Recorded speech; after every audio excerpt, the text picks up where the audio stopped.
थांगासिनो नै ओइ मोनानायखौ भिडिअखौ लानो हायाखैमोन ओमफ्राय दासो लाबाय आरोना सोरांनायखाय दायो जोङो माबायाव थांबाय दं मा नाम होनोमोनलाय हे माय'दिया बावगारबाय थायोलै बोरबो इ जायगायावनो थांनो नागिरदों होमबाबो इ जायगाखौनो बावगारना थांदोंबालाय मा जाबावनोसै ओमफ्राय जोंना थांग्राफोरा 14 जन 13 जनसोमोन ओमफ्राय दा खमाय साब्रैल' जाना थाहैबाय आरोना गजब बेइज्जती है सब खमायजोब्बाय जों दायो मा मोनखो मेब' ना मेब' मोनबाय नै जों मेब' थांबाय थानोसै नुलायबायलै दिनैसो बिराद गोबावनि उनाव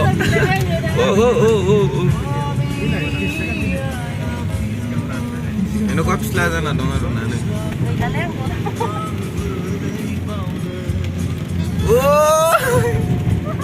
ओरैबायदि दानो दानो इना गलांथारसिगोन नामा गोजोन बे फैबाथ' गारि स्टार बन्द' खालामना आराम फैजागोन खोमा ब्रेकआ हमाना ब्रेकआ स्टार बन्द जाबा पावार ब्रेक नालाय बाइकफोरबाथाय आरामसे फैनो हायो आरो स्टार बन्द खालामनानै ब्लां ब्लां खामाथ' जायगायानो अन्थाइ गोजाखा नै नेन' फिसा फैदो र' नेन' जोङो 3:30 ओंखारबोदोंमोन नै टाइमा दा 6:03 जाबाय आरोना आरो एबाउट 2 घन्टा नांबावगोन जानो हागौ ना 2 घन्टासो नांबावगोन दा 8टा जाहैखागोन मथा मथि अन्थाइ गोजा नै अखाबो थाइफ्रिबाय दं आरोलै बिदि अखा हाबाय थाबालाय बहा बेरायनाय जाजोबसै नालाय गेद्दा गिद्दि खर साजोबबायसो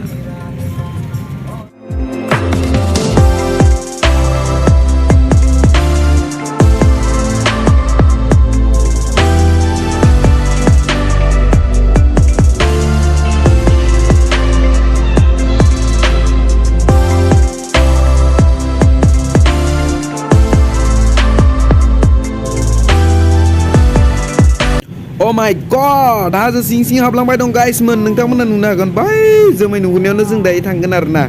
बे अखायाबो डिस्टार्ब रागा जोंबा अखा सखा जोंना बेलथायजोबगोन आङो सल'बा थांबा अखा सान्थि गैया अखाया देन्जार ज्राम मोनबोबाय थादों आरोना बिदियावलाय मा बेरायनो मोजां मोनलै ब्र' मा बेरायनो इदियाव दायोथ' आरो मेन जायगायावनो थांबावनांगौ दंबावोसो आरो 111 किल'मिटार दंबावो ओमफ्राय बेकग्राउन्डआव नाया मानो ब्लां ब्लांखा आरोना जायगाया ओरैबायदि टार्निं गावरिमाया बेसेरा गोबालाय लांबाय जालायला जोंनाबो खर'आ एसे सादों आरोना थांबाय थानोसै नै जाला माथो मेदाम नोंना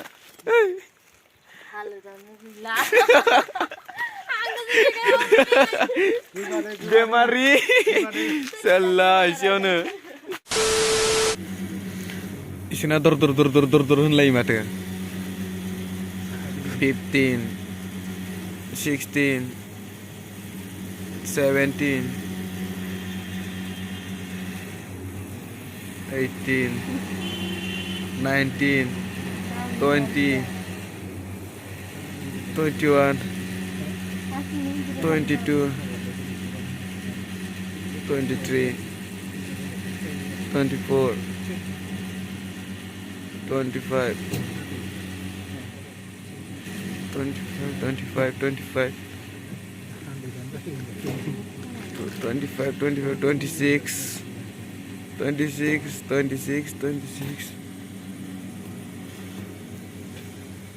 26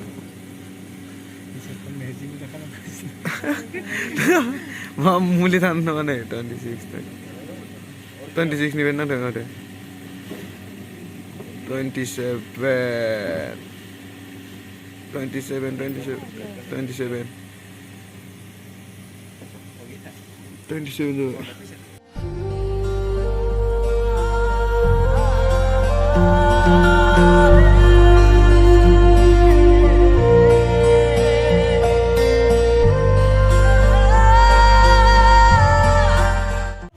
दखान हाबदोंमोन जोङो ओमफ्राय केक चेक ब्रेक चेक लादोंमोन ओमफ्राय दखानावनो गैया जेबो केकल' मोनदों आरोना ओमफ्राय ओजोंबो दखान दं होनदों ओमफ्राय ओजों दाम होननाय खोनादों आरोना साहा कापसेयाव बेसे होनदोंमोनलाय 30 थाखा जोंनि लकेल बादै 10 थाखा 20 थाखायाव मोनग्राया ओजों 30 थाखा खानो साहा कापसेयाव ओमफ्राय फैदा गाखोनो आरो बेसे किल'मिटार 60 किल'मिटार दंबावो जेन 10 60 नंला 50ल'सो ना 54 50ल'सो 54आव जों फैसाबाय ना 54 फैसाबाय जेन तेन मोनहैग्रोथारनोसैल' ओमफ्राय नोंथांमोननो बरिया लोगो मोनसिगोन खर'फोराबो एसे थिग जालायलायाखैना गथ'फोर मा जाजोबखो आंथ' लथ्रायजोब्बायलै बोरै जागोन एसे गाखोना लथ्रायजोब्बालाय जोंफोरा गोरा अरुणाचलनि बार मोनजादो नालाय गोदान बार ना जोंना आरो जेबबानो जाखाया आरोना जाख्रुबग्रा लाइनावसो फैखादो जोंना दिनै बरियानो जाख्रुसो होबाय ओइनै जाबावबायसो सासेया खर'खौ गोलाव दोननानै दैया खमथारलै दैयाव अबा दख'ना लाबोनांगोन दैखौ दा बैखिजा मोनलायगोन ओइ गारि नुहुरदो दा नै इखिजा मोनहैलायसिगोन आरोना बेसेबा गोजान गिदिंनानै नैखिजानिफ्राय ओरै गिदिंलांनांगोन आरोना नै ओइ नैखिजा आसरितसो ट्रेक्टरबो दंलाय माथो इखिजा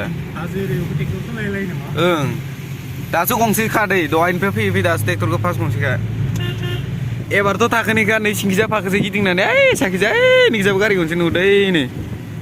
खारग'बाय माथो सुवादा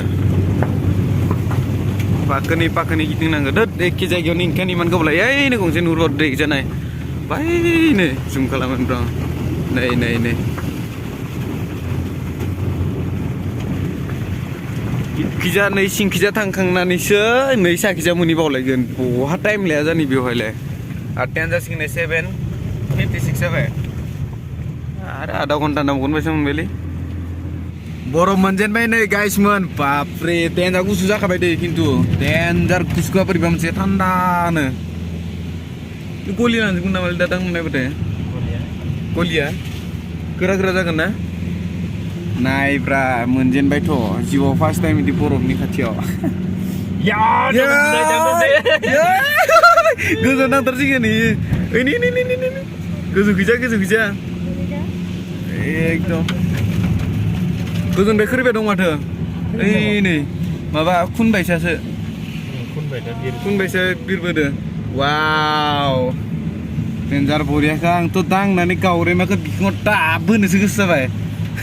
गावरेमा आदा मुरा जाना एखौनोथ' ब्रा थुब बोलायना बरफ दोबाथाय मोजां जागोन ना नै लामाखौ पातायानो गैया नोंखौ जि बेसे बरिया जानो दं थुब दाब होलायबाय थानांगौ आरो दायो ओइ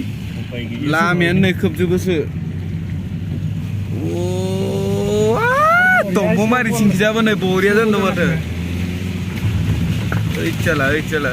होबाय आया गुरिथार नामा माथो गारियाव माबा जालायाखै आया नायलाय मेथुना गोजाखै आसला ओइ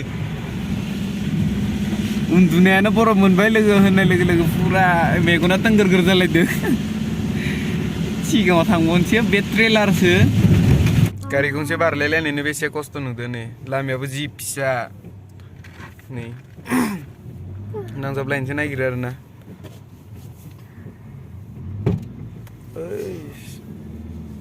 स्लिप जायोना बिराद खस्थ'थार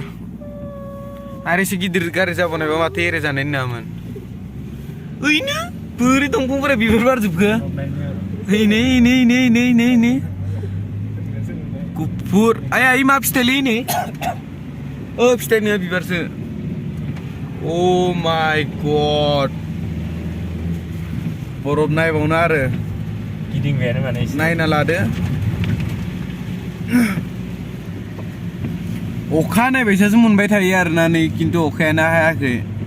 इ माबा खुवा खुबाय थानायदोनो पुरा अखा नायबायसा नुबाय थायो आरो 10 किल'मिटार दंबावसो मोननो मेन जायगाखौ नैबे ब्लक जाबाय नामा दंबावआ नायलाय नायजासिगोन नायदोब्रा बा गुफुरखा डाइरेक्ट सेस थैजोबगोनलै ओइफोर दंफां थैजोबगोन दबो लोगोसे मन्दिरबो दं नै तेपापा होनो नैहाय ओइ नावरा मानो भाई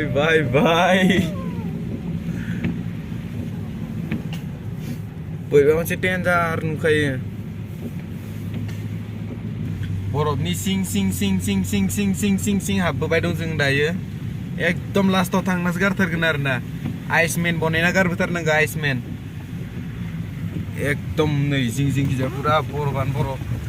ए खिजा नुवाखै साइड खिजा ओइ नै बेकग्राउन्डआव नुदो दा नै पुरा बिराद भितराव फैबाय दे खिन्थु जोङो